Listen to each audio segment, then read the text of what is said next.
शिक्षकांच्या विविध मागण्यांसाठी आहे।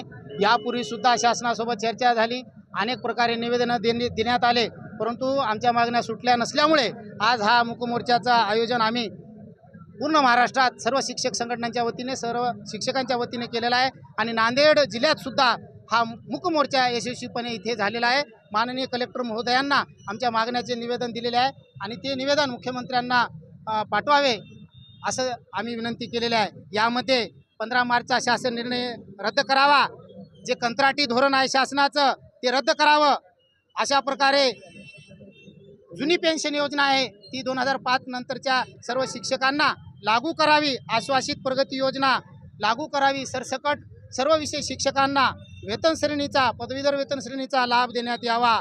आणि मुख्य म्हणजे मुख्यालयाची अट जी आहे निवास करून राहण्याची, ती अट रद्द झाली पाहिजे आणि त्यातल्या त्यात 7व्या वेतन आयोगाची त्रुटी ही नष्ट करावी अशी आमची विनंती आहे। अशा अनेक मागण्या आमच्या एकूण 13-14 मागण्या ज्या आहेत त्या पूर्ण कराव्यात अशी आम्ही मागणी केलेली आहे ना। हा मोर्चा यशस्वीपणे आज घेतलेला आहे।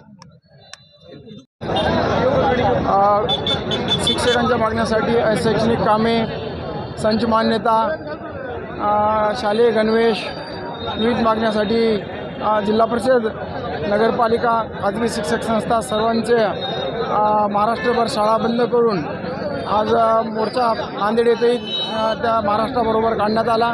त्यामध्ये नांदेड येथील शिक्षकांनी उत्स्फूर्त असा मोठ्या प्रचंड संख्येने उपस्थित राहून या ठिकाणी सहभाग नोंदवला आणि सदरील मागण्या ज्या आहेत त्या मागण्या शासनाकडे माननीय जिल्हाधिकारी साहेब यांच्या मार्फत महाराष्ट्र शासनाला कळविण्याचं माननीय जिल्हाधिकारी साहेब यांनी आश्वासन दिलेलं आहे।